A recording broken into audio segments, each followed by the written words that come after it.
Que hagamos un repaso de números complejos, tal vez para los que están llevando álgebra. em,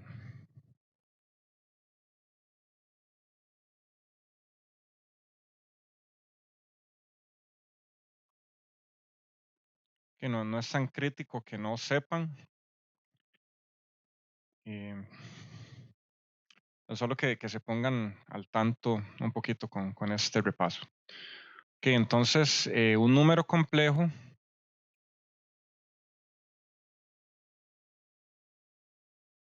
z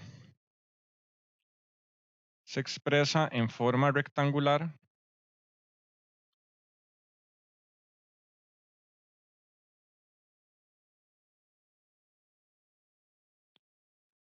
como z es igual a x más jy, donde j em, Profe, con do- permiso, una pregunta. sí. ¿De casualidad está grabando? Sí, ya estoy grabando. Muchas Ah, ok. gracias. Sí. Donde j es igual a raíz de -1. Que vean que esto es una constante que ya habíamos visto al inicio. Y esto es una constante imaginaria. Al multiplicar j por un número real, vamos a tener un número imaginario. Y al sumarle un número imaginario a un número real, vamos a tener un número complejo. Entonces vean que los números reales e imaginarios son un subconjunto de los complejos, ¿verdad? Que entonces le vamos a llamar a X la parte real y a Y le vamos a llamar la parte imaginaria.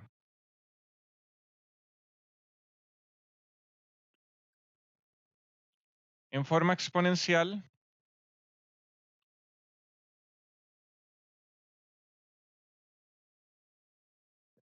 compleja, tenemos que Z es igual a R e a la J phi, que es igual a R en ángulo de phi.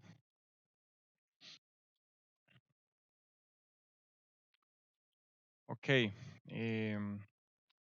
Bueno, pensando un poquito en tal vez los que no han llegado a este punto en álgebra lineal, es bastante sencillo, es solamente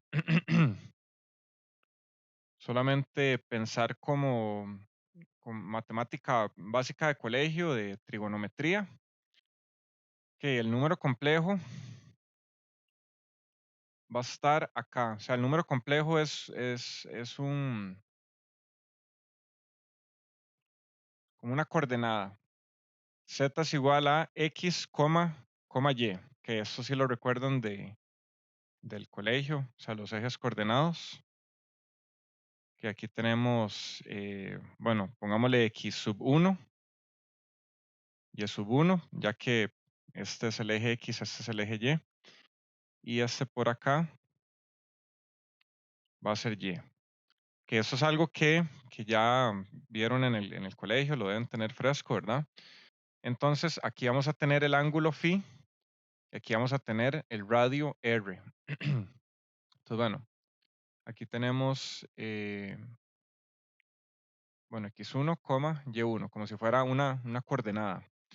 Entonces vean que podemos pasarnos de una a la otra por simple trigonometría básica, que eso no debe ser nada nuevo para ustedes, ¿verdad? Entonces Z es igual a X más JY, que es igual a R en ángulo de phi,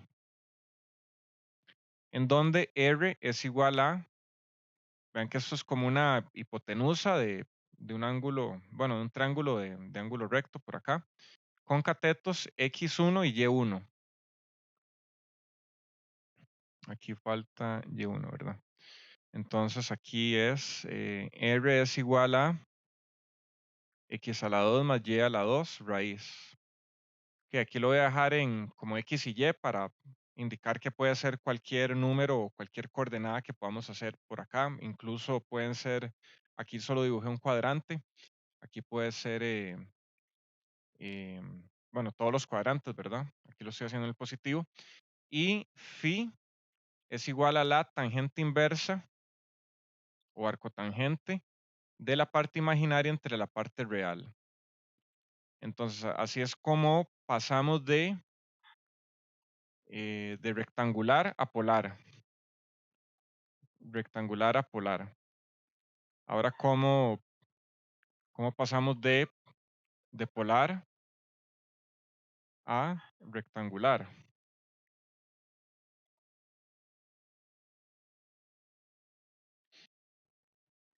¿Cómo pasamos de rectangular a polar si tenemos R y phi?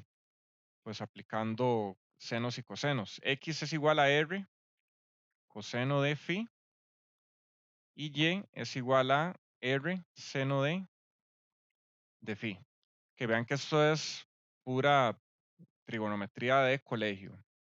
Que aunque tal vez no hayan llevado álgebra algunos, unos pocos, espero que sea la minoría, vean que es bastante sencillo. Entonces, bueno, vean que podemos hacer algunas operaciones con números complejos.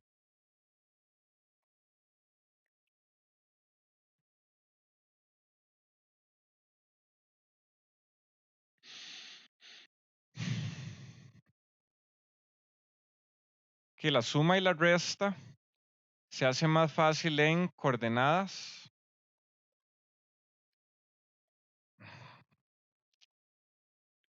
No sé qué le pasa a eso que de repente empieza a borrarme lo que escribo.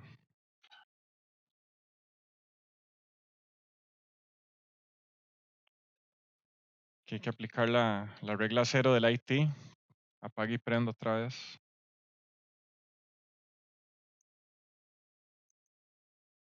Ok, volvimos.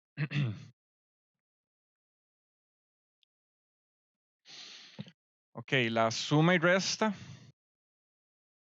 Y mucha atención a esto. La suma y resta es más fácil hacerla en coordenadas polares, no, rectangulares.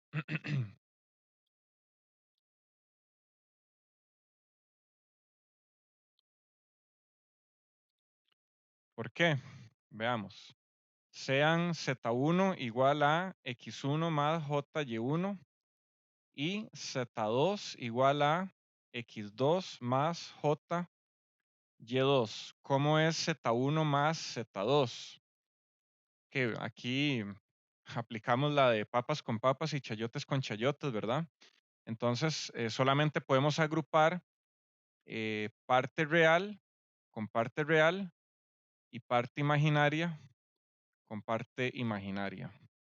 Entonces, esto nos da X1 más X2 más J, Y1 más Y2.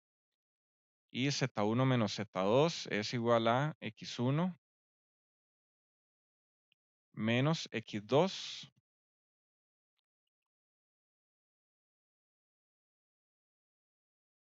Que bueno, aquí podemos expandirlo un poco. Aquí tenemos menos menos, ¿verdad? J. Bueno, no, Z1 es positivo. Entonces, sí, más bien tenemos Y1 menos Y2. Ajá, así nos queda. Que entonces vean que la suma y resta es más fácil hacerlo en coordenadas rectangulares. Y la multiplicación y división es más fácil hacerlo en coordenadas polares. Entonces, bueno, ya teníamos, bueno, que era Z1 y Z2. Bueno, expresémoslo en forma polar.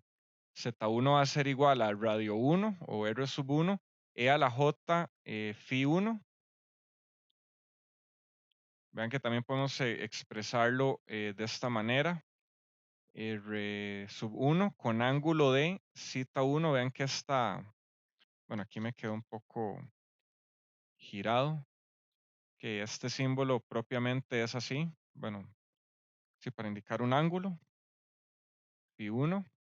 Y tenemos que Z2 es igual a R sub 2 e a la J phi 2. Esto es en forma exponencial compleja, que es igual a R sub 2 en ángulo de phi sub 2. Que vamos a ver al final de la clase o más adelante en el próximo tema, que esta notación es la que vamos a utilizar preferiblemente. Bueno, que tiene que ver con el concepto de fasor, que es el que vamos a ver justamente ahorita. Entonces, bueno, ¿cómo es Z1 por Z2? Esto es igual a R1 por R2, e a la J es phi1 más phi2. Vean que es multiplicar los radios y sumar los ángulos, que eso es igual a R1 por R2 en ángulo de phi1 más phi2. ¿Y cómo es Z1 entre Z2? Eso es igual a R1 entre R2 e a la J phi1 menos phi2. Vean que se resta. Entonces queda aquí R1 entre R2 en ángulo de phi1 menos phi2. Que vean que si fuéramos a multiplicar en, en coordenadas rectangulares, pues tendríamos que hacer x1 más jy1 por x2 más jy2. Entonces aplicamos aquí la distributividad, nos queda x1 por x2 más j x1 y2 más j x2 y2 menos, vean que j por j es igual a menos 1, menos y1 por y2. Entonces, bueno, aquí nos queda en forma rectangular. Que bueno, esto es equivalente a esto, pero vean que aquí queda más largo. Entonces, que espero que cuando estén resolviendo problemas recuerden esto, eh, este principio, que la suma es más fácil en rectangular y la multiplicación es más fácil en polar. Ok, tenemos entonces también que un par de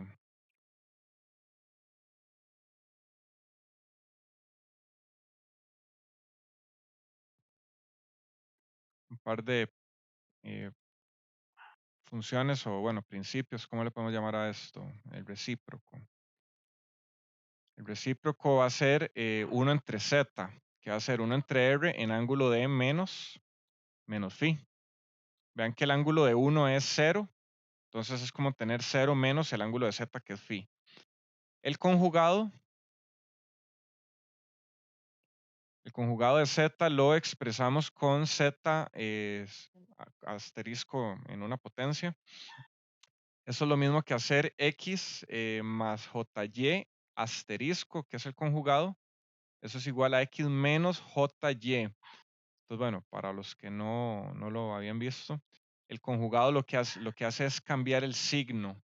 Entonces me queda x menos jy, que esto equivale a cambiarle el ángulo.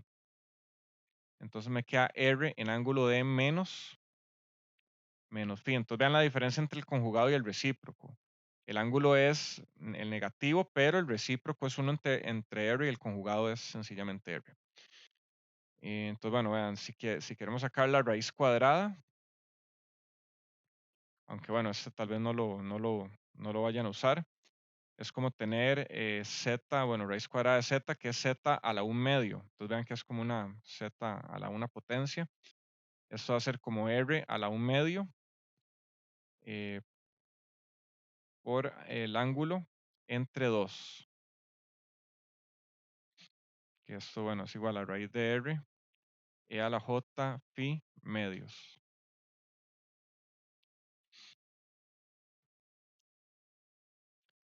Que habíamos visto la identidad de Euler, ¿verdad? Anteriormente. Bueno, para recordarla, la identidad de Euler me dice que e a la más menos j phi y bueno, pongámosle aquí un r, es igual a r coseno de phi más menos j seno de phi. Entonces, vean que si yo le tomo la parte real, bueno, tomemos esta expresión. ¿Qué pasa si yo hago parte real de R e a la más menos J phi? Eso es muy importante que lo entiendan, o que salgamos de hoy ya con esto bien entendido. ¿Qué hacía la función parte real de un número complejo? Vean que me extrae la parte real o el otro me extrae la parte imaginaria. Entonces, bueno, la parte real de esta expresión es como tomar la parte real de eso, es como filtrarla, por decirlo así. Entonces solo vamos a dejar la parte real. Esto va a ser igual a R coseno de phi. Y la función parte imaginaria de R e a la J o más menos J phi va a ser igual a seno R seno de phi. Vean que esto devuelve números reales. El J no forma parte de. Entonces, estas operaciones me devuelven la parte real o la parte imaginaria. Otra cosa que es muy importante que ya logren relacionar es algo que explicamos la vez pasada, V de t. Vimos que lo expresamos como V sub m coseno de omega t más zeta. Pongámosle zeta aquí para decir que los ángulos zeta son del voltaje y los phi son de corriente. Em, que vean que aquí yo de manera implícita le puedo poner aquí un más J, VM, seno de omega t más zeta. Vean que de manera implícita puedo hacerlo. Que recuerden que los números, o sea, los números complejos no existen en la realidad, ¿verdad? O los números imaginarios, o sea, o no vamos a tener una fuente compleja, no vamos a ir al laboratorio y conectar una fuente compleja, ¿verdad? Que no. O sea, esto es un mero artilugio matemático que vamos a ver que nos facilita mucho la vida. Entonces, veamos que V de t equivale a la parte real de Vm e a la j omega t más zeta. Por esta misma razón que les expuse por aquí arriba. Que vean que aquí estamos diciendo que esto, que bueno, aquí se me está haciendo un poco desorden, pero bueno, traten de mantenerlo ustedes ordenado en su cuaderno. Aquí vean que podemos expresar esto es igual a Vm, justamente e a la j, omega t más phi. O sea, bueno, el que incluye esta parte imaginaria. O sea, todo esto. Entonces, vean que podemos decir que v de t, la función real en el tiempo, va a ser la parte real de este exponencial complejo. Que eso es lo que necesito que asimilen a partir de hoy. Vean que aquí podemos separar lo que hay adentro. Vm e a la j. Vean que tenemos aquí dos elementos, el omega t y el zeta. Entonces, bueno, esto por reglas de exponenciales, esto podemos expresarlo como e a la j omega t por e a la j phi, que eso es igual a la parte real de Vm e a la j phi. Aquí simplemente los voy a intercambiar nada más para, para que sea un poco más explícito que quiero agrupar esto. Que vean que aquí vamos a separar estos dos términos. Entonces, la vez pasada habíamos visto que el e a la j omega podemos sacarlo a factor común y eliminarlo porque no nos aporta mayor información que omega. Y todas las señales en cuestión, cuando estamos haciendo este análisis, tienen la misma frecuencia, que es omega. Entonces vean que esto hayamos podido eliminarlo. Entonces vamos a decir que V, bueno, usemos,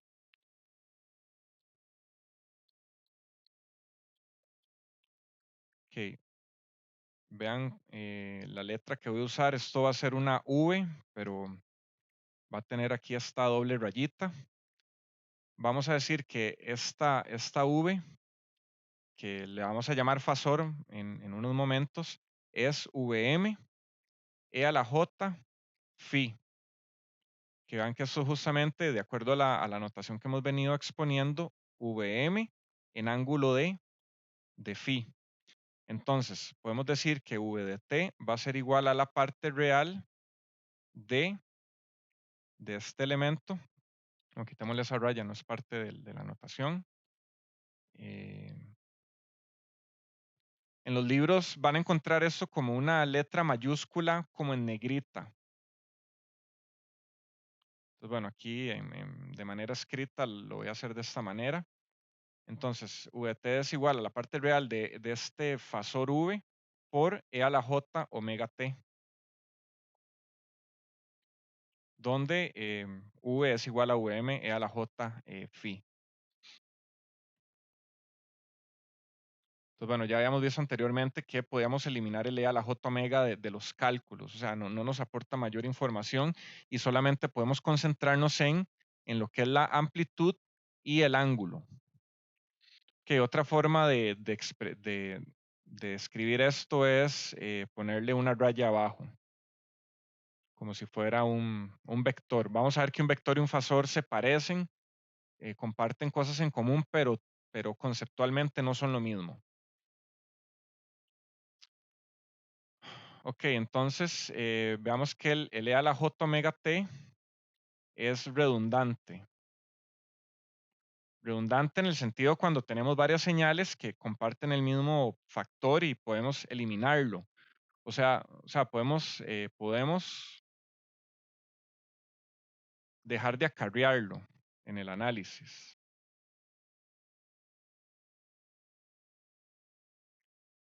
Y nos vamos a referir a él como que está implícito. O sea, si tenemos esta señal cosenoidal, tenemos la amplitud y tenemos el ángulo. Eso es lo que necesitamos saber. Esto va a tener ahí algún omega, no sé, pongámosle, no sé, 1000 pi o 100 pi radianes por segundo. No sé, cualquier valor, 300 pi. Esto es arbitrario. Y a veces no nos va, o sea, no nos va a generar mayor diferencia, a menos de que necesitamos calcular algo que involucre la frecuencia, pero por ahí está implícita. Eso es lo que quiero que vean. Entonces, bueno, como analizamos circuitos lineales, les había mencionado, la linealidad me indica que si yo le pongo de excitación una señal cosenoidal a una red pasiva, la salida debe tener la misma frecuencia. Un sistema lineal no me va a cambiar la frecuencia. En este curso vamos a tratar con sistemas lineales. En general, el mundo es no lineal o los fenómenos, los sistemas tienen una parte lineal y otra parte no lineal. Entonces, bueno, ya tal vez en cosas más avanzadas, cursos más avanzados, incluso en análisis de sistemas lineales, se va a ver que hay cosas no lineales y hay que linealizarlas o simplemente trabajar en el rango lineal. Entonces, bueno, para que sepan nada más, vamos a trabajar con sistemas lineales. Entonces, ahora sí, ya aterrizamos la definición. Un fasor es un número complejo que representa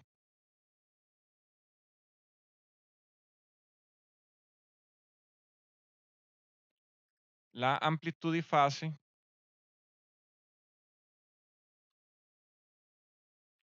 de una sinusoide. Y recordemos que vamos a preferir trabajar en cosenos. Lo voy a poner aquí en rojo, muy importante, trabajar siempre en cosenos. Que si ven un seno, transfórmelo a coseno siempre. Ya condiciónense a que lo van a hacer siempre. A veces veo los exámenes y Y yo siempre les digo, o sea, siempre les digo esto y veo un examen y justo hacen lo que les digo que no hagan. Entonces pongan siempre atención a este tipo de cosas. Que para ir, bueno, cerrando un poco esta parte, em, que nuevamente la anotación es una letra mayúscula en negrita en los libros, la ponen en negrita, pero de manera escrita o manuscrito, no sé, le vamos a hacer como una doble raya. Entonces esto va a ser VM, E, E a la J, bueno, pongámosle phi porque es de voltaje, que es igual a VM en ángulo de phi. O vean que podemos también tener un fasor de corriente. Entonces aquí lo representamos como una I con doble raya. Va a ser IM, E a la J, phi, que eso es igual a IM en ángulo de phi. Esta es la notación que vamos a usar. Que otra notación alterna es usar la notación de vectores, que es con una raya abajo, pero no sé, usemos, no sé, últimamente me acostumbré a usar más esto.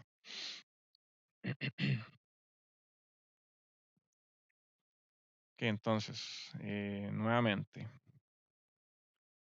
tenemos VM coseno de omega t más zeta.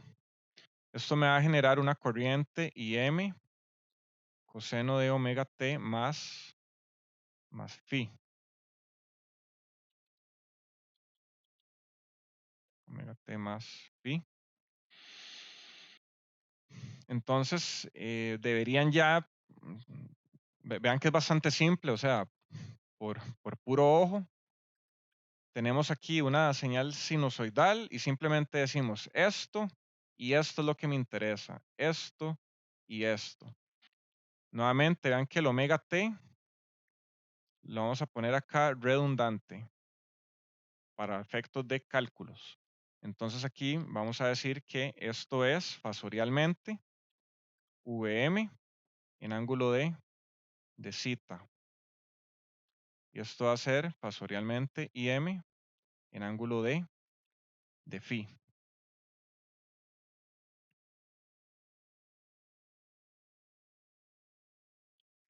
Entonces, I de t va a ser, bueno, va a tener la forma IM coseno de omega t más phi, que eso es igual a la parte real de IM, e a la j omega t más phi, que es igual a IM e a la j phi o IM en ángulo de phi. Vean que toda esta parte, en realidad esta parte no la vamos a hacer, también va a quedar implícita, pero formalmente debería ir ahí, bueno, de acuerdo a esto que vimos aquí más arriba, que, que una señal, bueno, VT podemos extenderle la parte imaginaria para conformarla en un exponencial complejo y ahora sí le sacamos la parte real y eso nos va a dar la señal en el tiempo real. Entonces, bueno, esta parte que está aquí en el medio de la parte real y extenderle eso es una formalidad matemática, pero vean que, o sea, no tenemos que hacerlo siempre, o sea, no me tienen que demostrar eso, ya está demostrado. Entonces, vean que simplemente podemos pasarnos de una vez, de uno al otro.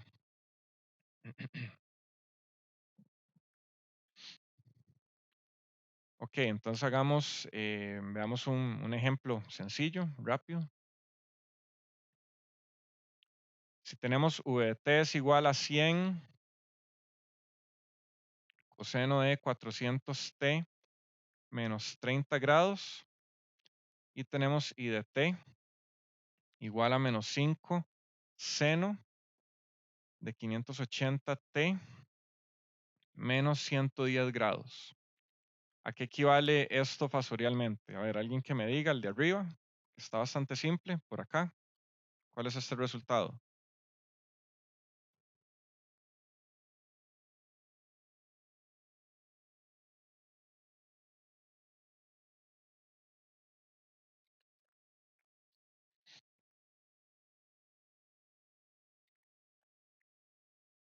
Sería 100 Euler a la menos 30. No, bueno, Euler a la J por menos 30 grados. Ajá.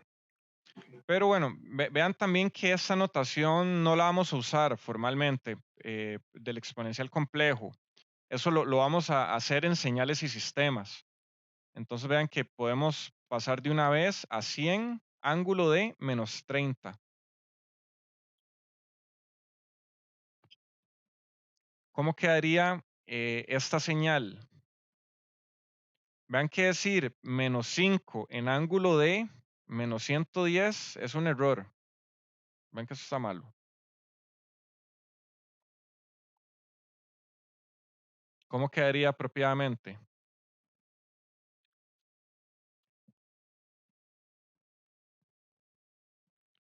Hay que sumarle 180 grados para...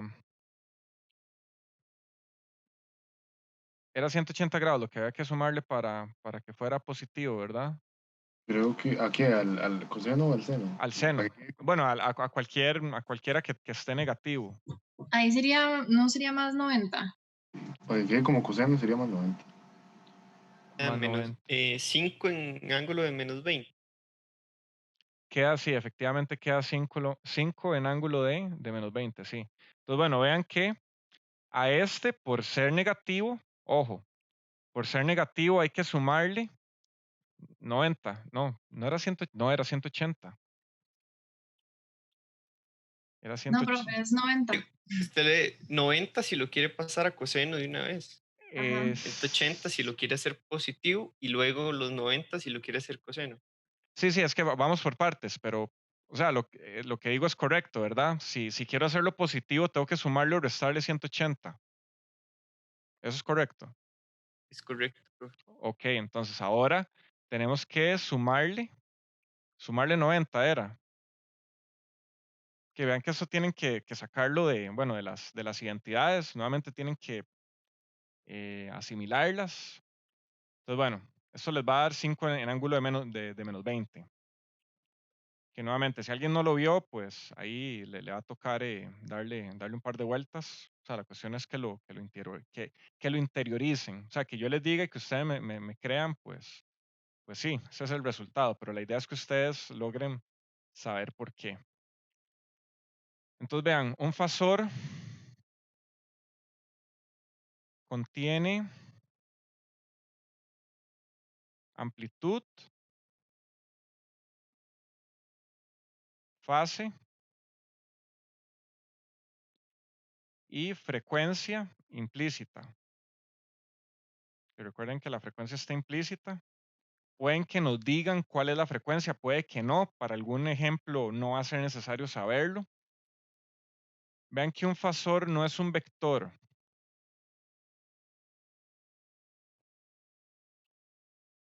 Un fasor no es un vector.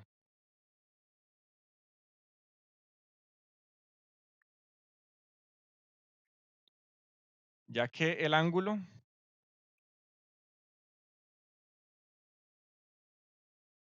de un vector es espacial.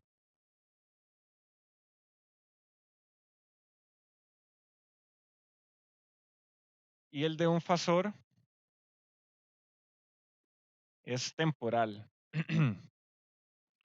Que recuerden que cita en el contexto de fasor me está indicando una diferencia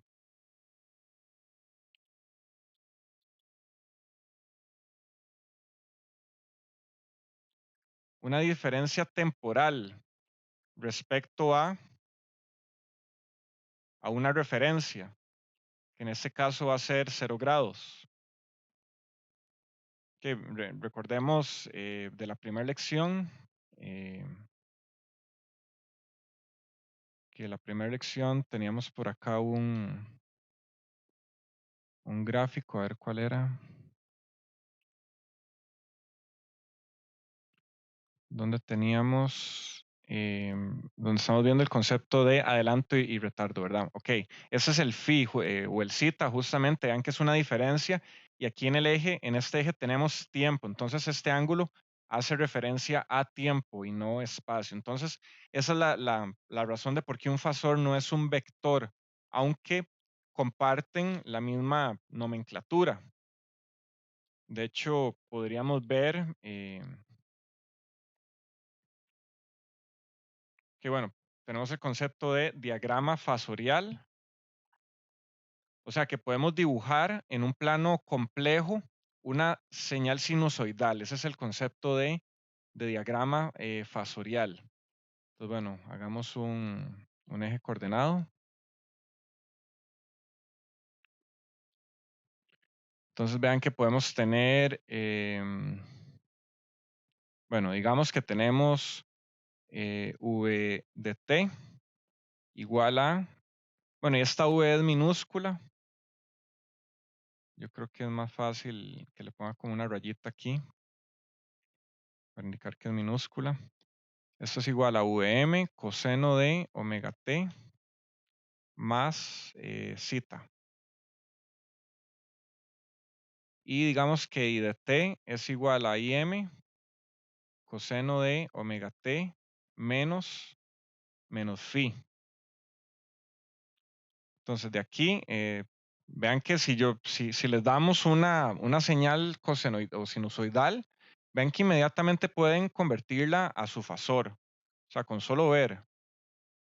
Y esto no debería tomarles 5 minutos de análisis. Vean que así a puro ojo dicen amplitud, fase. Ahí ya tienen el vector. Vean que, o sea, duran 2 segundos. No pueden durar más que eso.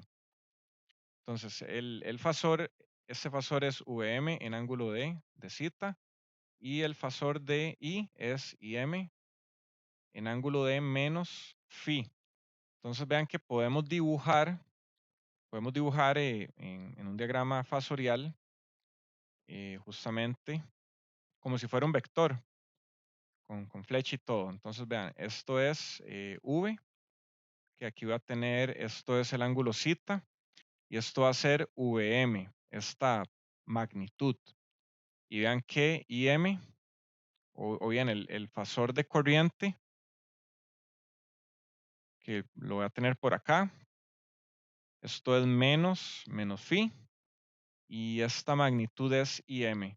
Entonces vean que podemos dibujar en un plano cartesiano, bueno, pongámosle aquí, esto es X y esto es Y. Vean que podemos dibujar señales sinusoidales como si fueran un vector. Entonces, bueno, esto es lo que llamamos un diagrama fasorial. Vean que omega va positivo en esta dirección y negativo en esta otra dirección. Que siguiendo la misma convención, bueno, de los diagramas en coordenadas polares. Entonces, a manera de resumen, vean que podemos hacer una tabla, dominio del tiempo y en el dominio fasorial o de la frecuencia.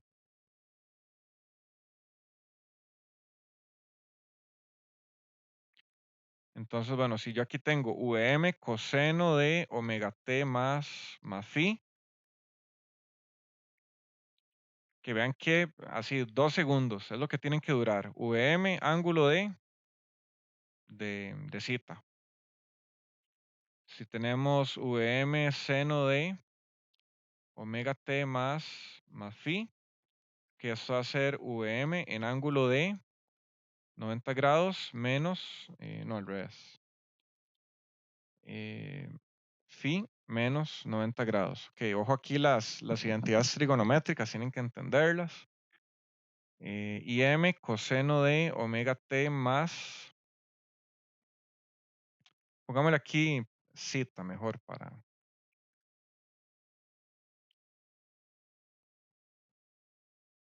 tener de convención que zeta es el ángulo para tensión y phi es para corriente. Entonces aquí tenemos Im en ángulo de phi Y podemos tener IM seno de omega t más phi. Aquí va a quedar IM en ángulo de phi menos 90 grados. Entonces vean que, bueno, ya para finalizar esta parte, teniendo una señal sinusoidal en el tiempo, podemos convertirla al dominio de la frecuencia o fasorial, simplemente viendo su amplitud y su fase, nada más. Así de simple, no deberían durar 5 minutos dándole vueltas a eso, ¿verdad? ¿Alguna pregunta hasta el momento?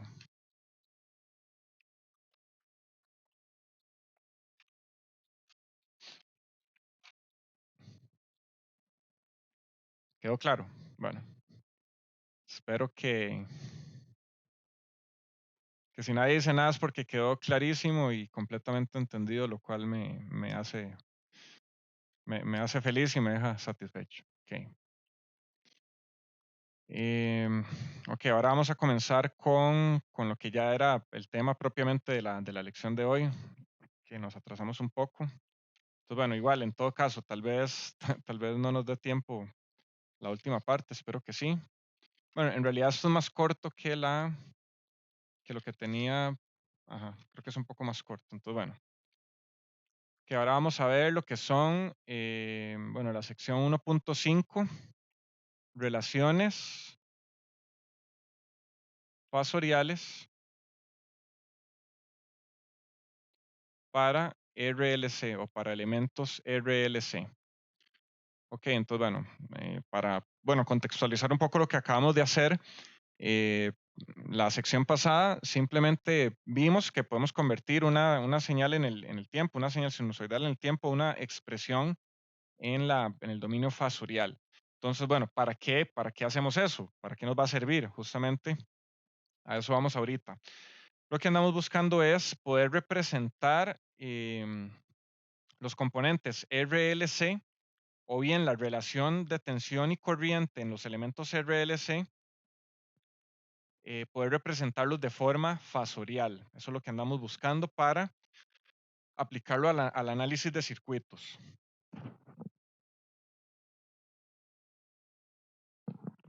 Entonces tenemos que V de t va a ser Vm coseno de omega t más zeta. Que partamos de una señal en el tiempo, que eso es igual a la parte real del fasor V e a la j omega con V igual a Vm en ángulo de zeta. ¿Qué pasa si derivamos de V de t con respecto al tiempo? Entonces tenemos la derivada de un coseno. Entonces la derivada de un coseno es coseno menos seno menos Vm seno de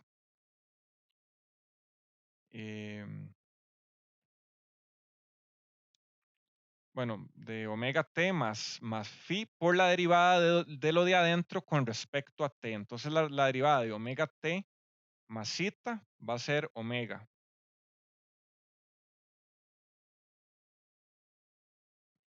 Entonces, bueno, vean que aquí tenemos un seno y negativo. Entonces, bueno, esto vamos a convertirlo a un coseno positivo. Entonces nos va a quedar omega Vm coseno de omega t más zeta más 90 grados.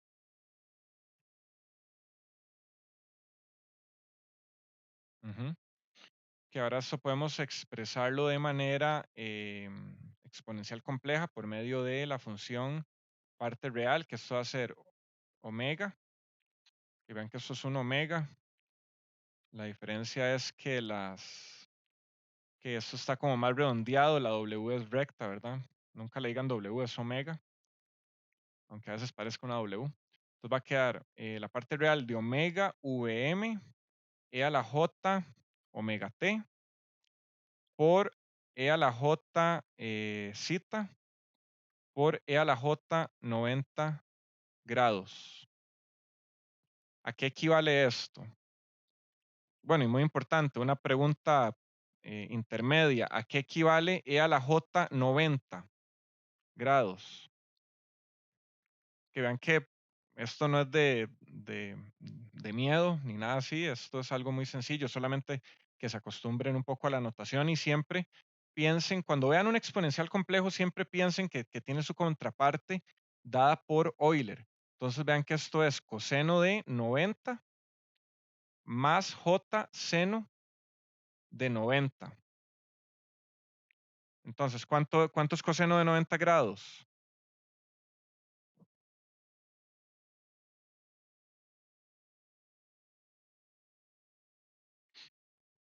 A ver, ¿qué me dice? ¿Cuánto es coseno de 90 Cero, grados? ¿Cuánto? cero. 0. Y seno de 90 grados es 1, ¿verdad? Entonces esto nos queda J por 1, que es igual a J. Entonces vean que E a la J 90 grados es igual a J. Entonces esto que tenemos acá, em, bueno, nos queda igual a la parte real de omega Vm E a la J omega T. Bueno, el J siempre se acostumbra a ponerlo de frente. Entonces pongamos el J por acá al inicio. J E a la J omega T por E a la J zeta. Entonces, bueno, ya esto podemos, llegando a este punto donde separamos el E a la J omega T del E a la J zeta, ahora esto podemos expresarlo como un fasor. Entonces vean que esto implica que la derivada de V de T va a ser equivalente a J omega, el fasor de V. Donde el fasor de V tiene que ver con V de T, ¿verdad? O sea, es el fasor de esa señal sinusoidal. Entonces, bueno, esto es un resultado importante.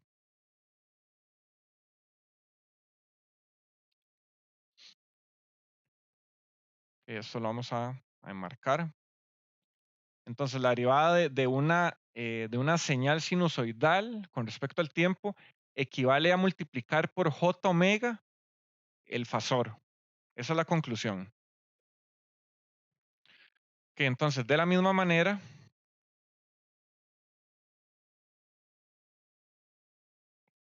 y tal vez aquí, bueno, no lo voy a desarrollar, pero bueno, es posible demostrarlo y me pueden creer. La integral de v de t va a ser equivalente a tener el fasor entre j omega, equivalentemente. Entonces, bueno, vean que derivar equivale a multiplicar por j omega e integrar equivale a dividir el fasor por j omega.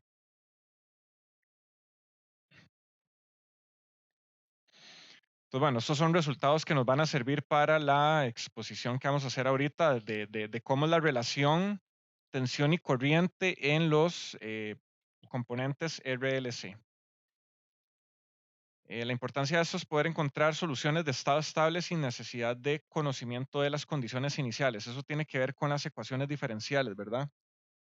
Para los que lo están llevando o lo van a llevar, van a darse cuenta que las ecuaciones diferenciales nos sirven para evaluar pues un sistema descrito por esas ecuaciones, pero tomando en cuenta condiciones iniciales, que tal vez el capacitor está cargado con tanta tensión y el inductor está cargado con tanta corriente. Eso es una condición inicial, ya eso lo vieron en CC, ¿verdad? Y lo que andamos buscando es establecer relaciones algebraicas entre la corriente y la tensión en capacitores inductores y la resistencia. Bueno, justamente como se hace para R, que es lo más simple. La relación tensión-corriente en el capacitor y el inductor es íntegro diferencial, ¿verdad? Que es justamente lo que nos complica todo el análisis, tener una ecuación diferencial. Entonces, ahora hagamos, bueno, el análisis para los componentes RLC. Hagamos el análisis. Ok, entonces tenemos que V de T es igual a I de T por R, donde R es la resistencia, que ya vimos que podemos pasarnos inmediatamente a una expresión exponencial compleja, V sub M, E a la J, omega T más zeta. Eso es igual a R y M, E a la J, omega T más phi. Que ahora esto podemos expresarlo fasorialmente como Vm en ángulo de zeta.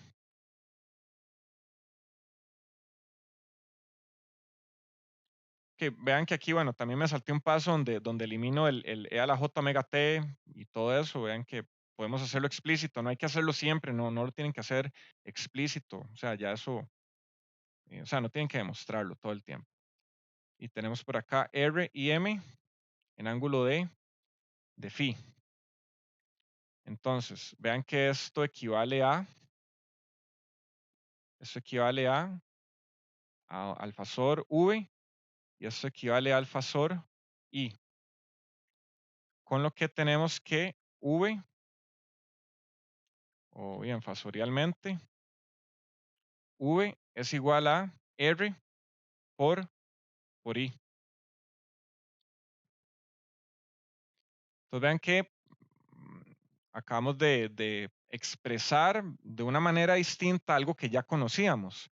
La relación de corriente y tensión en una resistencia está por V es igual a R por I. De la forma más general, esa es la ley de Ohm más general, pero vean que ahora podemos expresarlo en términos de un fasor de tensión y un fasor de corriente. Entonces, el fasor de tensión para una resistencia es R por I. Vean que R es un número real, positivo. Entonces, básicamente, simplemente va a ser escalar el fasor de corriente. Entonces, bueno, aquí podemos hacer, bueno, un pequeño diagrama. Ok, en general, bueno, para una resistencia en el tiempo tenemos V de T, por aquí tenemos R y por aquí tenemos I de T. Ok, cuando tenemos una resistencia en un circuito la analizamos de esa manera, en el dominio del tiempo. Pero esto podemos verlo en el dominio de la frecuencia o bien el dominio fasorial. Creo que es más apropiado decirle fasorial. Entonces aquí tenemos que esto sigue siendo R y por aquí tenemos, vamos a tener el fasor de tensión y por aquí vamos a tener el fasor de corriente. Pues bueno, aquí tenemos V de T es igual a R por I de T y por aquí tenemos V es igual a R por I fasorialmente. Entonces, bueno, vean cómo nos pasamos de una a otra notación libremente, rápidamente, sin tener que explicar de dónde salió todo. Ven, esa justificación o demostración, nuevamente, la hacemos aquí en clase, pero en los ejercicios no van a tener que hacerla siempre. Ya eso está dado.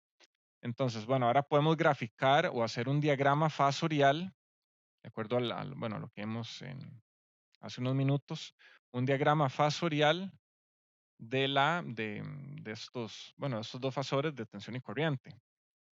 Entonces, bueno, aquí vamos a tener X, aquí vamos a tener Y, que recuerden, muy importante, siempre las flechas y los rótulos de los ejes. Es muy importante. Entonces, bueno, vean que si tenemos que este es el fasor de tensión, aquí le vamos a poner V. ¿Eso está en fase o está en desfase?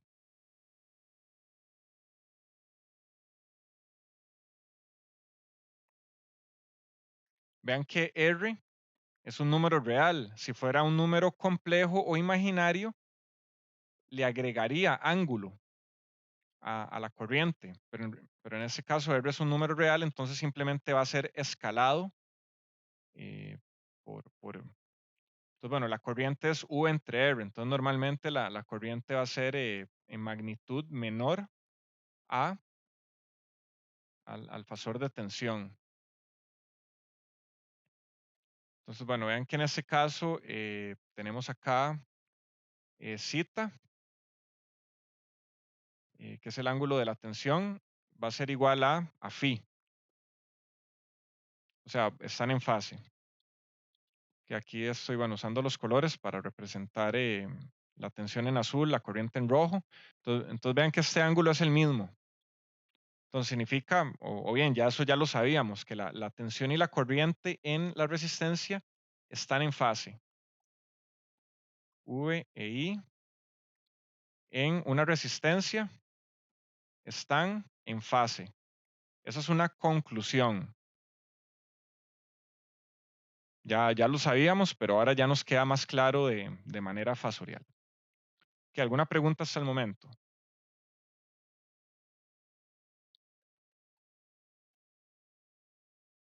Ok. Bueno, si están callados, parece que están entendiendo muy bien. Ojalá sea el caso. Ok, ahora veamos el caso para un inductor.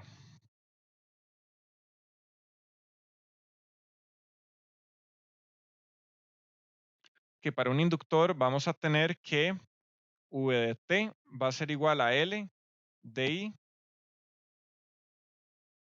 de T. Entonces ya habíamos obtenido anteriormente, bueno, podemos comenzar sustituyendo las señales en el tiempo por su respectivo exponencial complejo, e a la j omega t más zeta. Eso es igual a L por la derivada de justamente, bueno, de I de t que vamos a expresar de manera exponencial compleja. Les había dicho que la exponencial compleja no la vamos a usar en el curso, al menos de manera final, pero vean que aquí sí la estamos usando de manera parcial para que nos ayude dentro del análisis que estamos haciendo. Pero nuevamente, eso va a ser dejado solamente para lo que es el análisis y la demostración. Entonces, bueno, es derivar con respecto al tiempo esta expresión IM e a la J omega T más phi, que aquí me falta otro paréntesis. Entonces, bueno, esto es igual a, o bien, equivale a Vm e a la J omega T más zeta. Eso es igual a L por la derivada de esto. Entonces tenemos L por Im por la derivada de lo que hay adentro, que es J omega. Y nos queda de igual manera E a la J omega T más zeta. Que esto podemos decir que es E a la J omega T por E a la J zeta. Bueno, la vez pasada me lo salté. Aquí lo voy a dejar. El J va adelante. JL y M omega. E a la J omega T por E a la J phi. Entonces vean que eliminamos el E a la J omega T. Habíamos dicho que era redundante, no lo necesitamos en el cálculo. Entonces, con esto nos queda que Vm e a la J zeta va a ser igual a J omega L y M e a la J phi. Entonces, si se fijan, esto justamente es el fasor I y esto es el fasor V. Y bueno, vean que este J omega que queda por acá, bueno, fue el que habíamos visto al inicio y el L es el que multiplica la derivada de la corriente. Entonces, con esto nos queda que para el inductor, V es igual a J omega por I.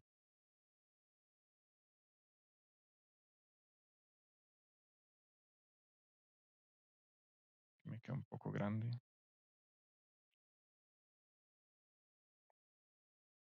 Que esa es la relación para el inductor. V es igual a J omega por I. Entonces vean a qué equivale multiplicar un fasor por J. Ok, I por J, esto es hacer como E a la J phi más 90 grados. Bueno, y aquí está multiplicado el IM, ¿verdad? Entonces vean que multiplicarle este J es como sumarle 90 grados. Esto quiere decir que la diferencia de fase que va a haber en un inductor en su tensión y corriente es exactamente 90 grados.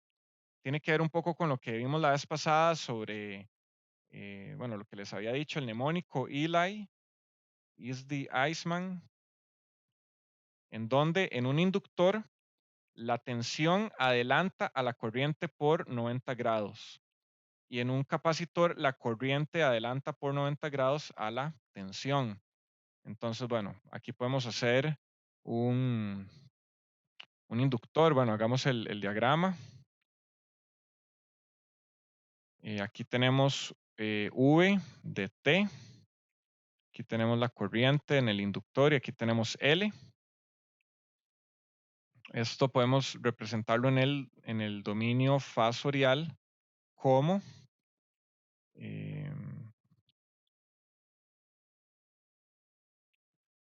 aquí vamos a tener el fasor V.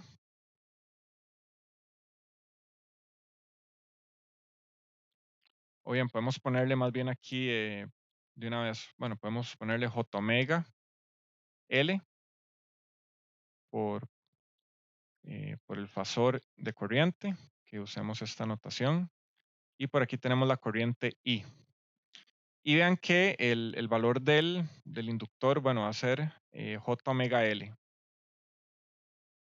Profe, entonces la relación que puso usted ahí en el recuadro sí ocuparía llevar la L. Sí, me la brinqué. Aquí está, J omega L. Sí, aquí está. Sí, nuevamente, a veces hablo y se me olvidan, dejo tiradas cosas, pero bueno.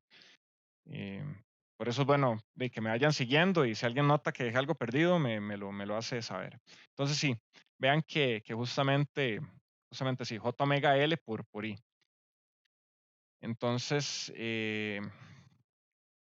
ok, ¿cómo nos queda el diagrama fasorial para este? A ver.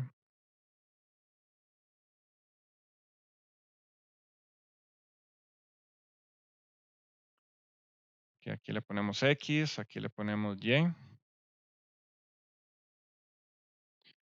Ok, entonces dijimos que la tensión adelanta la corriente por 90 grados.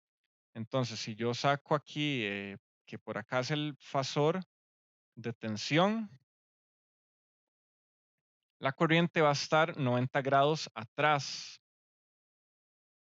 Entonces, bueno, usualmente la corriente tiene menor magnitud y vemos que este ángulo es 90 grados. Ojo que esto es para un inductor puro. Esto es para un inductor puro.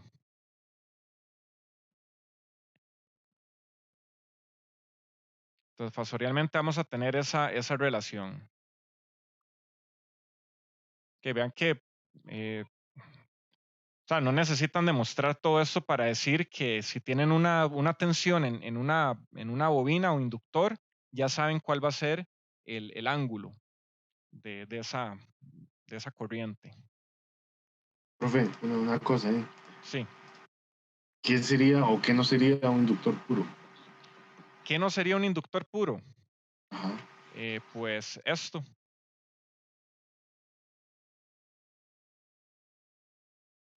Ah, ok, solo como aislado, como se presenta en ese circuito. J omega L.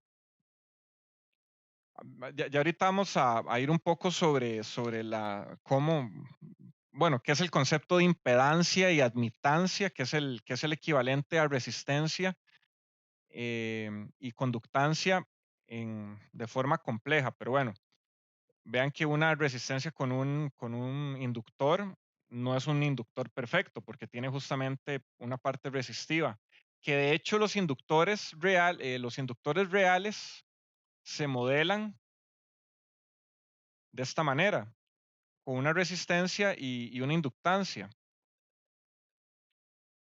Recuerden que un inductor es un cable metálico enrollado y si lo estiramos o bien, bueno, con la forma que tenga, ese cable va a tener una resistencia asociada, ¿verdad?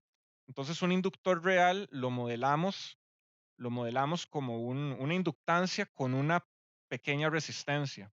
Entonces vean que o sea, ni siquiera los inductores en la realidad son completamente inductivos. Van a tener siempre alguna resistencia, aunque esta usualmente es pequeñita, pero es diferente de cero. Que vean que un inductor puro es incluso ideal. O sea, un inductor puro no existe. Tendría que ser un cable metálico con resistencia cero y bueno, y el bobinado que justamente le da la inductancia. Entonces tendría que ser un cable con resistencia cero, lo cual no existe, ¿verdad? Entonces vean que un inductor, un inductor puro es algo meramente ideal. Ok, entonces vean que el factor J indica un adelanto de 90 grados, porque justamente J equivale E a la J 90 grados, por lo que dijimos más arriba. Entonces vean que en ese caso la tensión con respecto a la corriente está adelantada por 90. Entonces, bueno, para el capacitor no voy a hacer el análisis completo, que simplemente incluso ustedes podrían o bien revisar el libro o realizar el análisis ustedes mismos siguiendo lo que acabamos de hacer. Entonces les voy a poner el resultado para no durar mucho, sería redundar, ¿verdad? La corriente en el capacitor va a ser igual a J omega C por el fasor de tensión. Ese va a ser el resultado. Incluso les dejo de tarea que ustedes lo logren demostrar. Que siguiendo este mismo análisis, deberían estar en la capacidad de poder demostrarlo. Si alguien no puede, siento que hay un problema. O sea, no, más bien háganlo como un autoejercicio. Si pueden realizarlo, pues están bien. El que no pueda hacerlo o le dé miedo, pues no va a poder hacer el examen apropiadamente, ¿verdad? Bueno, esto podemos darle vuelta para expresarlo en términos bueno, más bien incluso no le pongamos un marco a este resultado. Pongámoselo a este otro para ponerlo en términos de tensión. Tensión es igual al fasor de corriente entre J omega C, que hace si pongámosle esto.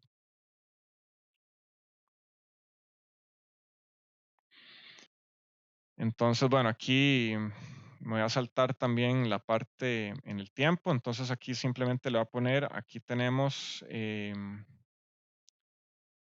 fasor de tensión y por aquí la corriente y va a ser igual a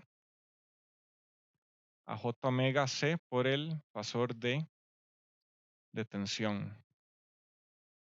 Que esto va a ser va a tener una capacitancia C. Ahorita más adelante vamos a ver que el capacitor justamente tiene una representación fasorial en el dominio de la frecuencia. Entonces, bueno, aquí podemos hacer el diagrama fasorial para la tensión y corriente en el capacitor. Que aquí tenemos X, aquí tenemos Y.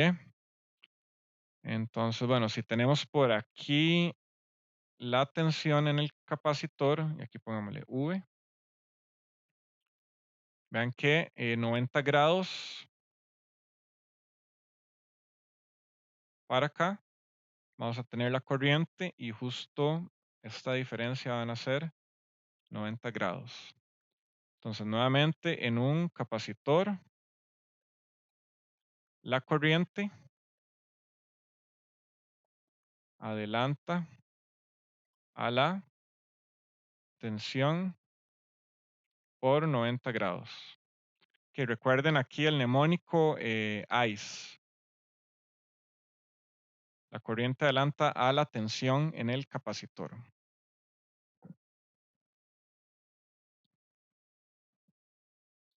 ¿Qué, alguna pregunta?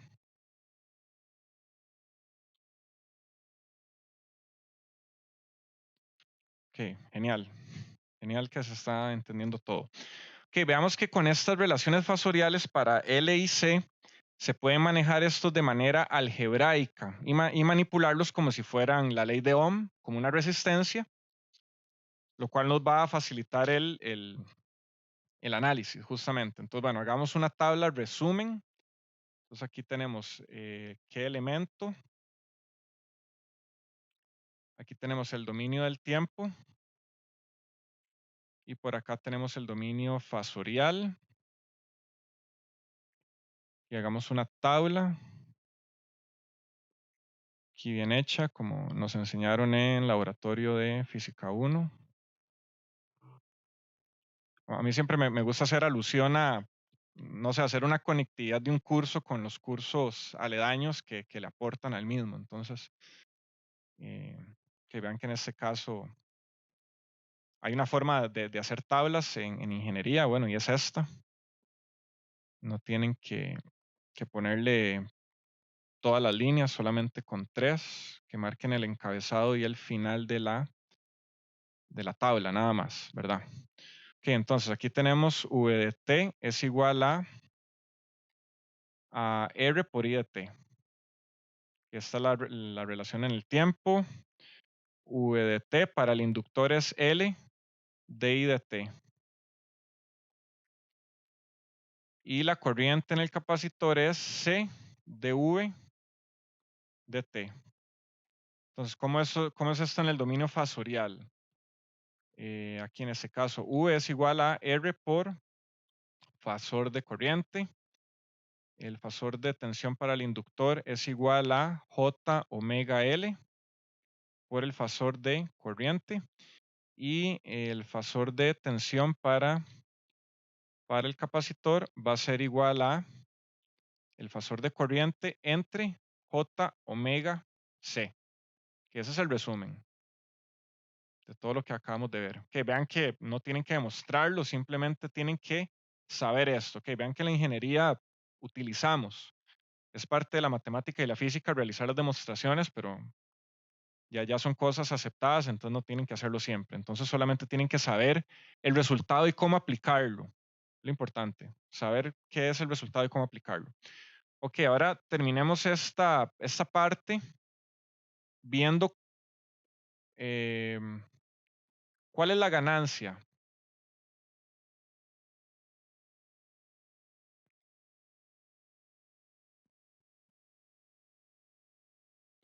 En el análisis de circuitos.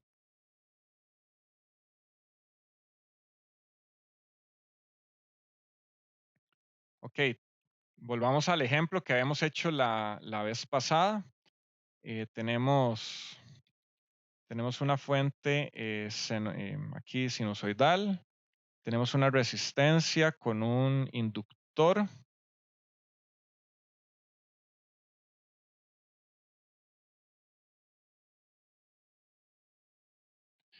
Que aquí tenemos V sub S. Aquí tenemos R y aquí tenemos L. Que aquí vamos a tener I de T. Entonces decimos que V sub S de T va a ser igual a Vm coseno de omega T. Vean que esto es igual a Vm en ángulo de 0. Aunque el ángulo sea 0 hay que ponerlo. No se puede no poner. Entonces, ¿qué tal si analizamos esto en el dominio fasorial? Entonces tenemos el fasor de V sub S va a ser igual a el fasor de la tensión en la resistencia más el fasor de la tensión en el inductor. Entonces, V sub S, fasor, va a ser igual a R por el fasor de la corriente, vean que la corriente es la misma, más J omega L, fasor de corriente. Entonces vean que aquí podemos agrupar, bueno, voy a seguirlo por acá. Vs es igual a, aquí tenemos fasor de corriente, tenemos R más J omega L. Entonces, si pasamos a dividir, Y ¿qué es lo que queremos encontrar? Va a ser igual al fasor Vs entre R más J omega L. Eso es igual a Vm en ángulo de 0 entre R más J omega L. Vean que aquí tenemos mezcladas dos formas. Arriba tenemos forma polar y aquí tenemos forma rectangular. En este caso particular, Vm en ángulo de 0 grados equivale a Vm, ¿verdad? O sea, es un número meramente real. Y un número meramente real no tiene ángulo y la magnitud es el mismo número, Vm. ¿Cómo era la magnitud? ¿Cómo es la magnitud de... Oigan, ¿cómo es la magnitud o el valor absoluto de R más J omega L? Que es, recordemos, esto era la raíz de la suma de los cuadrados de la parte real y la parte imaginaria. Entonces es R cuadrado más omega L cuadrado. Esa es la magnitud.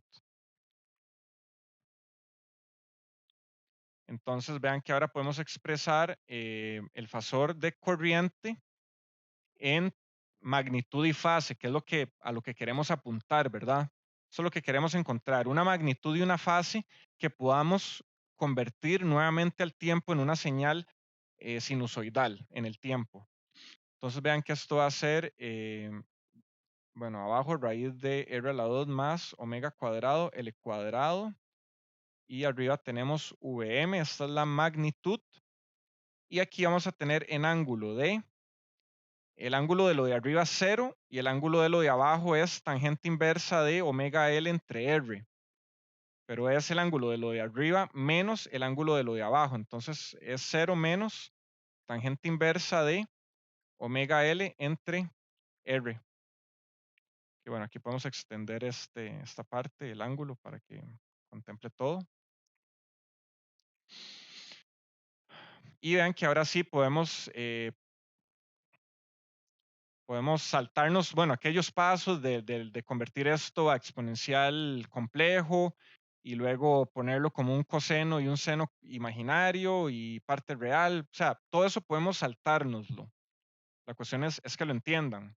Formalmente hay que hacerlo, pero seamos prácticos. Obviamente, como les digo, no es necesario que lo demuestren y podemos hacer el paso directo de aquí a aquí sabiendo eso. Que el que lo haga bien, yo voy a entender que lo entiende bien. Entonces aquí tenemos Vm entre raíz de R a la 2 más omega cuadrado L cuadrado. Esa es la magnitud coseno de omega t menos tangente inversa de omega L entre R. Amperios. Y recuerden que siempre es importante poner las unidades. Y se penaliza, pues, al que no lo haga. Muy importante.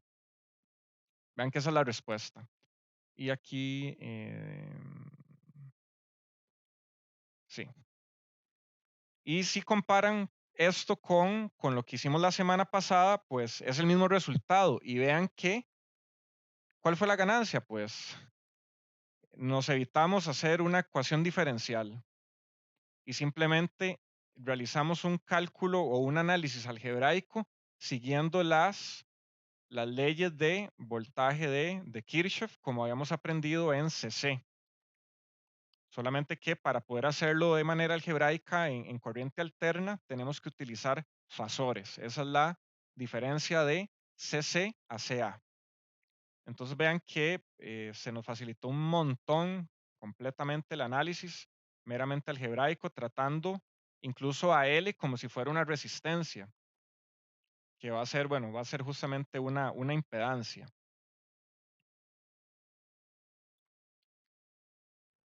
Ok, ¿alguna pregunta? Profe, bueno, no sé si, bueno, es que este omega t es el que no, no sé realmente dónde sale, digamos.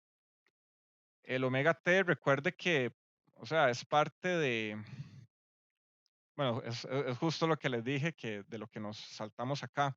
Pero Sí, sí. esto podemos verlo, sí, podemos verlo, creo que de acá. A ver. Sí, como normalmente decíamos, bueno, usted decía que ese lo omitíamos, entonces, ¿qué horas Lo, algo? lo omitimos en los cálculos intermedios, en frecuencia, que es lo que teníamos acá. A ver, por aquí.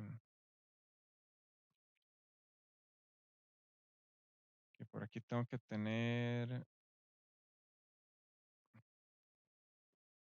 Que recuerdo que en alguna parte taché unos J omega. ¿Dónde fue? No recuerdo.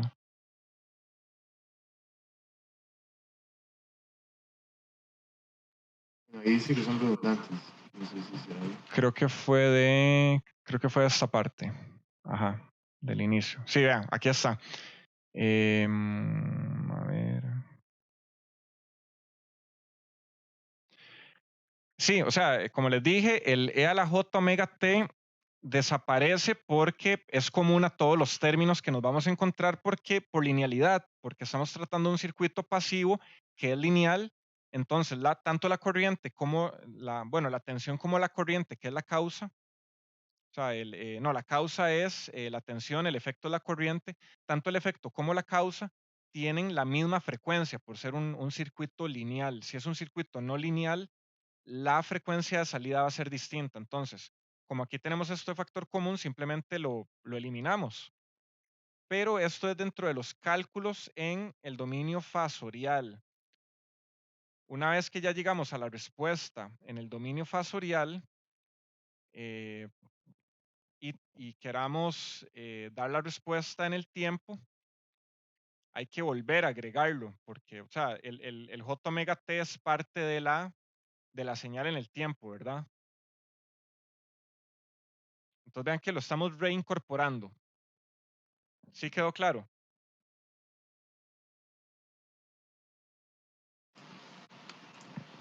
Ok, lo pone ahí, bueno, tendría que ser, bueno, luego hago esa demostración, entonces, el procedimiento faltante para ver si sale por Sí, ahí. lo que le sugiero que revise nuevamente es el proceso formal puñen, ven, o sea, es justamente este. Aquí, y de t es im coseno de omega t, que eso es la parte real de esto, y m e a la j omega t más el ángulo, pero vimos que esto es redundante. Entonces, en la parte fasorial lo eliminamos y tenemos que volver a agregarlo en el tiempo. Creo que lo mejor es que le dé un par de vueltas a la materia. Tal vez si no lo entiende en este momento, tómelo con calma, dele una nueva repasada y analice eso que le estoy diciendo. Para efectos de cálculo intermedio, lo eliminamos, pero hay que volver a agregarlo al final. Que tenga eso en mente, dele vuelta a la materia y tal vez, bueno, ya si le queda la duda todavía, bueno, podemos, bueno, en consulta, pues darle continuidad a esto. Entonces, bueno, continuamos con la última parte, que voy a tratar de, bueno, irme un poco más rápido para no extendernos mucho, pero bueno, al menos vamos a quedar con la materia ya a tiempo. Entonces, los que puedan quedarse hasta las 3, bueno, tenemos 25 minutos, a ver cuánto nos toma. Que entonces, avanzamos con la sección 1.6, impedancia.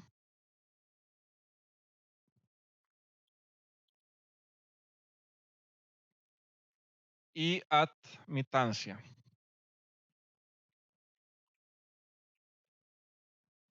Que sabemos del análisis CD que la resistencia es la relación entre tensión y corriente, dados por la ley de Ohm, en donde V entre I es igual a R. Esto es la ley de Ohm para una resistencia, ¿verdad?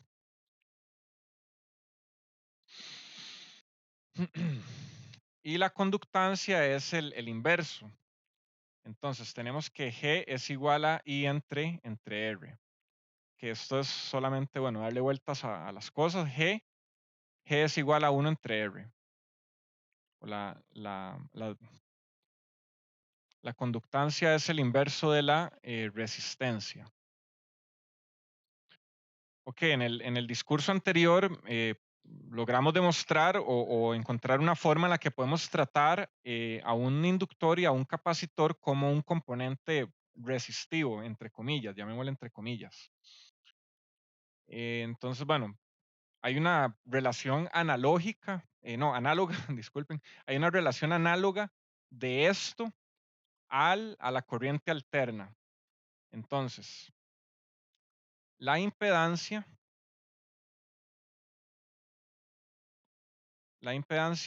Z,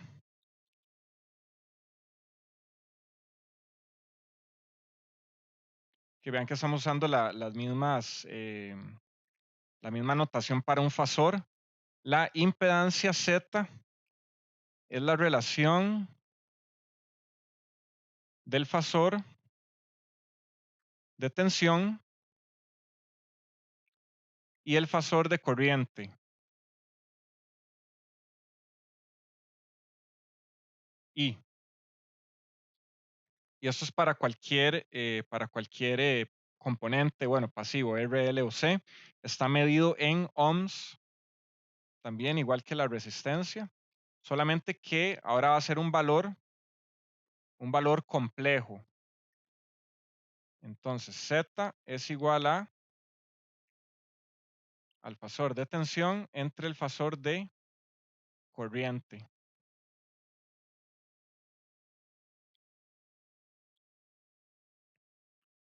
Y esto lo medimos en ohms. Y le llamamos la impedancia.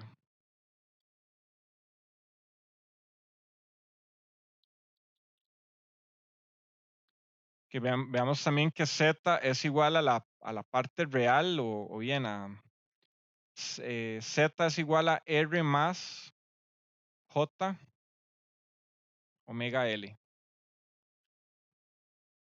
Bueno, esa es la impedancia inductiva, pero no me hagan caso con esto.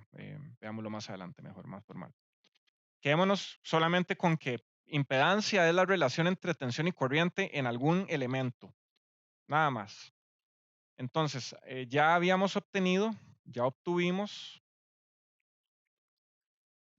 la relación tensión corriente fasorialmente para RL y C. Entonces teníamos que V es igual a R por I. Eso es para la resistencia. V es igual a J omega L por I para el inductor. Y V es igual a I entre J omega C. Entonces, bueno, esto es para la resistencia. Esto es para el inductor. Esto es para el capacitor.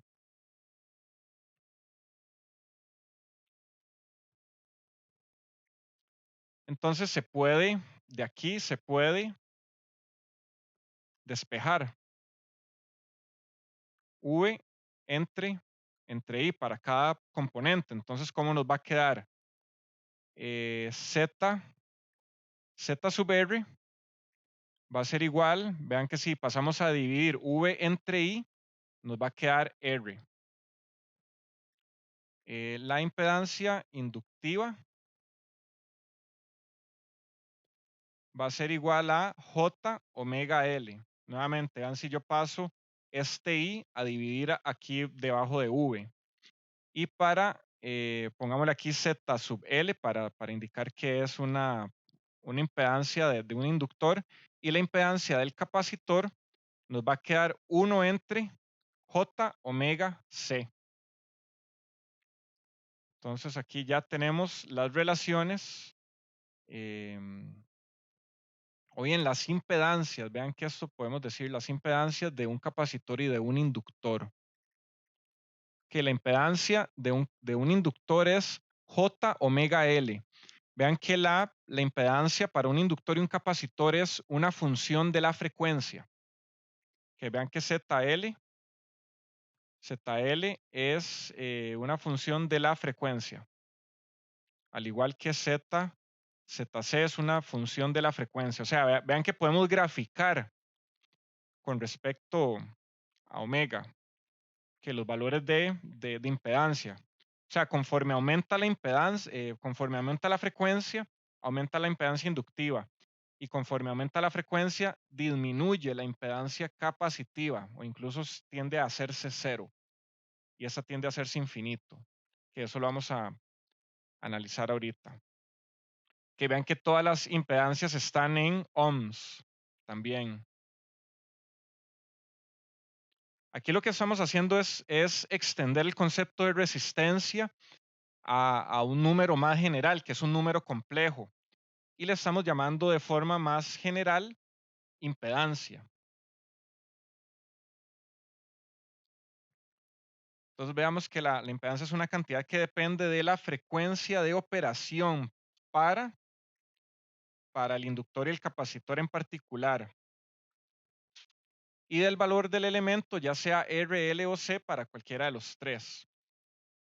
Podemos describir a la impedancia como la oposición de un circuito o elemento al flujo de corriente sinusoidal, que esa es la interpretación física. La impedancia es la oposición de un circuito o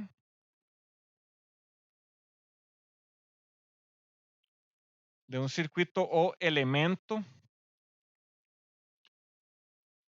al flujo de corriente sinusoidal. Y se está viniendo el aguacero aquí en San José.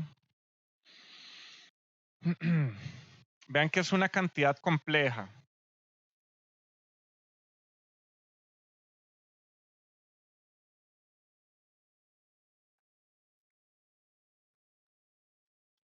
Pero no es un fasor.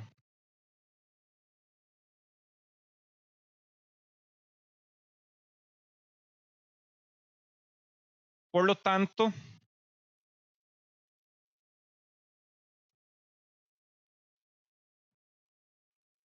no puede ser convertido al tiempo.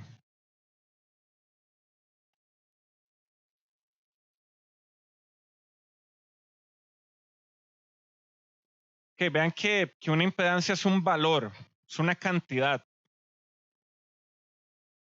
En cambio, un fasor es, ya vimos que comparte los elementos de un vector, pero un vector es espacial y un fasor es temporal.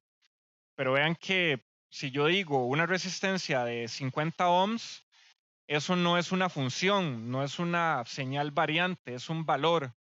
Así como puedo decir una inductancia de 50 milihenrios o una impedancia inductiva de J a 50 ohms. Vean que eso es un número.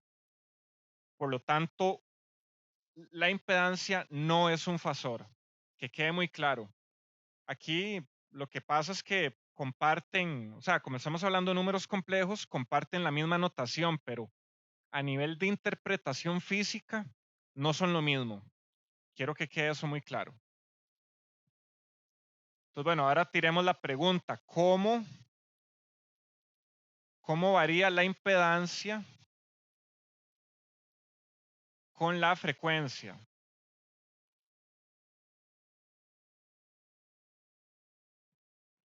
Que entonces dijimos que ZL es igual a J omega L y ZC es igual a 1 entre J omega C. Entonces analicemos el inductor y el capacitor por separado. Ok, bueno. Cuando tengo omega igual a 0, veamos que ZL, J por 0 por L nos va a dar 0. Entonces esto es un corto circuito. Y ZC es igual a infinito, porque 1 entre 0 es infinito. Entonces vean que esto es un circuito abierto. Este límite concuerda con con la parte CD. Vean que este es el caso CD.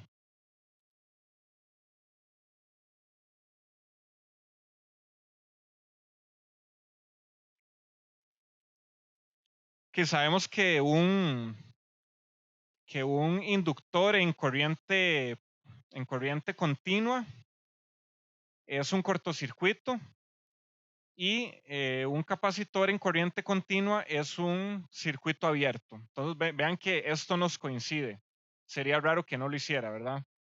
Y cuando omega tiende a infinito, ¿qué tenemos? Que ZL va a tender a infinito y ZC va a tender a cero. Entonces vean que esto es un circuito abierto y esto es un cortocircuito.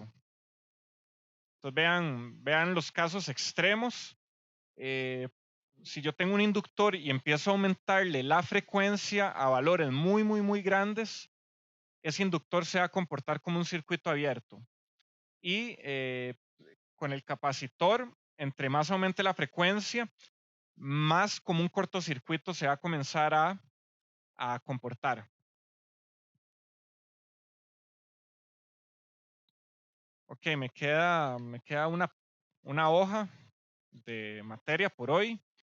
Los que tengan que ir se pueden hacerlo. De igual manera voy a terminar la lección y les va a quedar subida y los que se salgan ahorita pueden revisar los últimos 15 minutos de la lección para en caso de que se tengan que ir ya.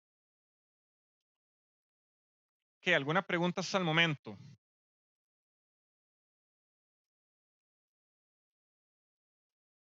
Ok. Como cantidad compleja,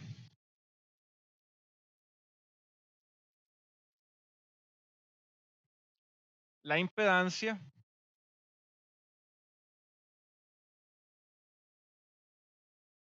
puede expresarse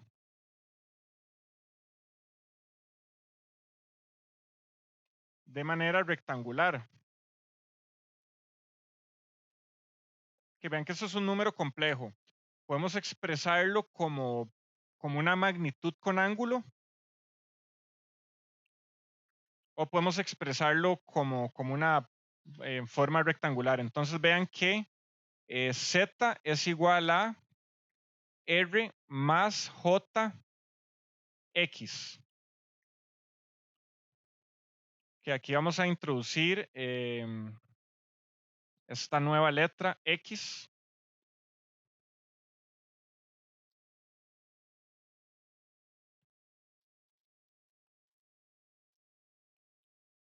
En donde R es igual a la parte real de la impedancia y X es igual a la parte imaginaria de la impedancia. Que ya esto le teníamos nombre, esta es la resistencia y a esto le vamos a llamar reactancia. A esto le vamos a llamar reactancia. Ese es el nuevo nombre que tenemos. Entonces vean que podemos tener esto en un diagrama de un plano complejo. Que vean que de alguna manera podemos también, como si fuera un diagrama fasorial, podemos tener aquí una impedancia. Vean que podemos representarlo de la misma manera, pero nuevamente no es un fasor. Conceptualmente no es un fasor, pero podemos representarlo de la misma manera. Entonces vean que aquí, lo que tengo en esta parte, acá, es la parte real. O sea, esto que tengo acá es la parte real y lo que tengo por acá es la parte imaginaria que es la reactancia. Entonces vean que aquí en esto tengo la magnitud de Z. Entonces esto es R y esto es X por acá. que esto es R, esto es X. Y vean que podemos tener una reactancia capacitiva o inductiva dependiendo del signo. X puede ser XL, que le vamos a llamar reactancia inductiva. Esta va a ser positiva. Y si tenemos la reactancia X sub C, esto va a ser una reactancia capacitiva. Y esta va a ser negativa. ¿Por qué? Si nos vamos acá, vean que esto va a ser un número positivo. Y esto es lo mismo que tener menos J, 1 entre omega C. Que recordemos que 1 entre J es igual a menos J. Tenemos esa equivalencia en números complejos. Entonces vean que la impedancia capacitiva siempre va a dar negativa una vez que pasemos el J para arriba, que es lo normal. Pero podemos utilizar ambas expresiones. Entonces vean que si yo tengo por acá una impedancia con un ángulo positivo, esto va a ser una reactancia inductiva. Pero si yo tengo algo por acá, vean que esto me va a representar una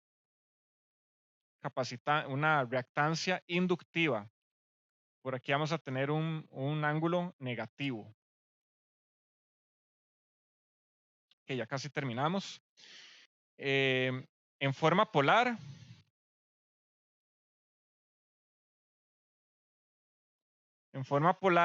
Z es igual a la magnitud de Z en un ángulo de la impedancia.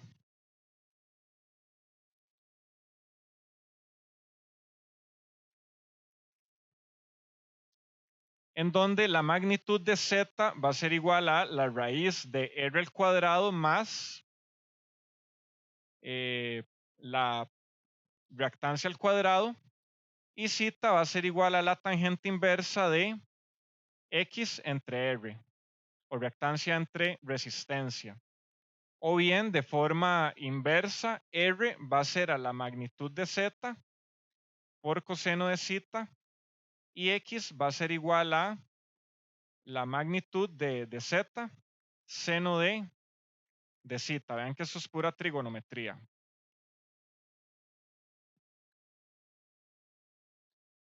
En ocasiones es conveniente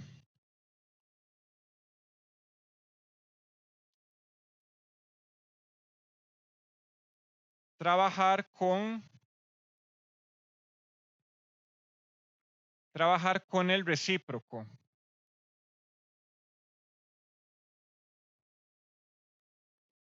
Que es la admitancia. Entonces vean, aquí tenemos dos conceptos nuevos: resistencia, impedancia, admitancia, reactancia. Entonces tenemos que Y, que le vamos a llamar Y,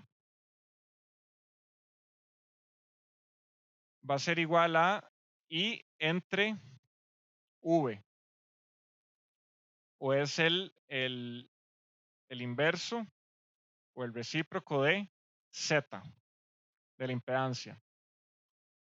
Vean que es el mismo concepto de resistencia y conductancia, solamente que ya aplicado a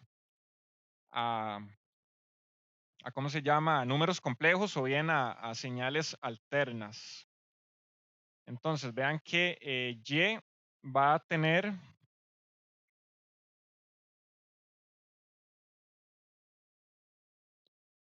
Y va a ser igual a G más JB, en donde G es la conductancia, o G es la parte real de la admitancia, que esto es igual a o bien le llamamos la conductancia. Y vamos a tener B, que es la parte imaginaria de la admitancia. A esto le vamos a llamar la susceptancia. Que entonces vean todos los nuevos Ya me duele la mano de estar escribiendo. Veamos estos nuevos términos que tenemos. Que ya casi terminamos.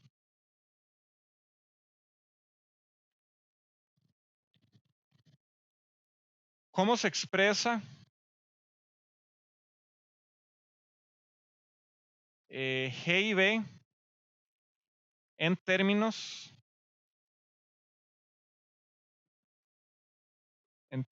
de R y X?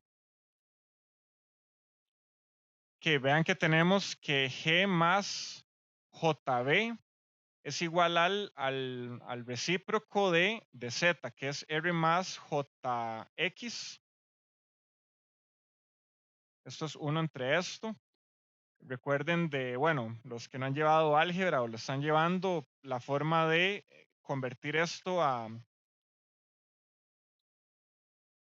cuando tenemos un número complejo dividiendo, es multiplicar por el conjugado R menos JX entre R menos JX. Entonces, bueno, esto de aquí abajo me va a dar la magnitud. Esto es la magnitud de Z al cuadrado. Entonces, esto me va a quedar, bueno, ven que aquí arriba multiplico R menos JX por 1. Entonces me va a quedar R menos JX entre R a la 2 más X a la 2. Entonces, bueno, vean que G es igual en este caso a R entre R a la 2 más X a la 2. Vean que esto no es igual a 1 entre R. O sea, la conductancia no es el inverso de la resistencia. Hablando ya en corriente alterna. Y B va a ser igual a menos X entre R a la 2 más X a la 2. Entonces, vean que esas son las expresiones que tenemos para la conductancia y susceptancia en términos de resistencia e impedancia. Vean lo importante que es manejar el vocabulario y utilizarlo de manera correcta. G es igual a 1 entre R solo cuando la reactancia es igual a 0. Es decir,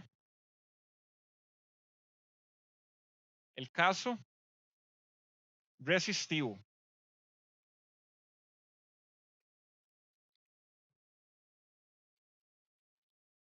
Y para terminar, un resumen y una tabla.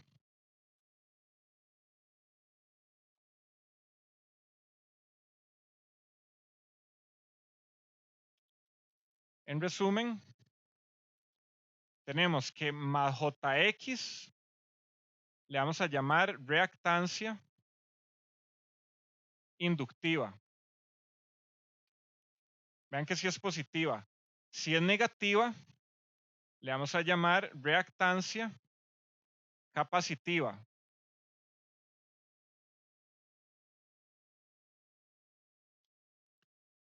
Si tenemos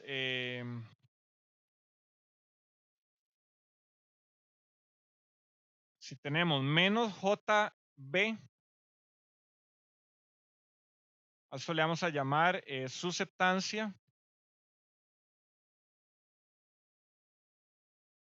inductiva. Que vean que al hacer el inverso me sale un negativo, o sea, 1 entre J es menos J. Entonces, el inductivo, la reactancia es positiva y la susceptancia es negativa. Y la susceptancia positiva va a ser capacitiva.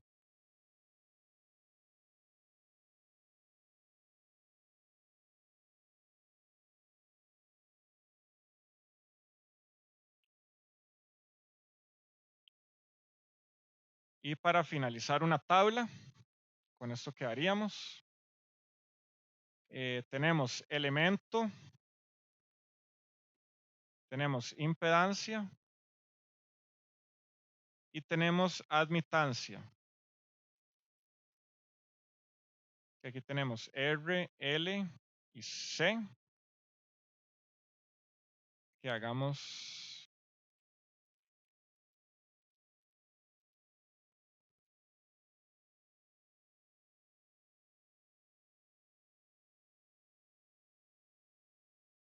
que dibujemos la tabla. Vean que en documentos técnicos tienen que dibujar las tablas apropiadamente. Entonces, bueno, la impedancia para una resistencia va a ser igual a R. Para una inductancia va a ser igual a J omega L. Y para que pongamos aquí los subíndices, va a ser 1 entre J omega C. Y la admitancia resistiva va a ser 1 entre R. La admitancia inductiva va a ser 1 entre J omega L. Y la admitancia capacitiva va a ser J omega C. Entonces, bueno, vean, esas tablas son básicamente el resumen de los conceptos. Nuevamente, no tienen que desarrollar todo eso, simplemente entender de dónde viene y aplicar correctamente las demostraciones y todo eso. Bueno, aplicar el resultado más bien.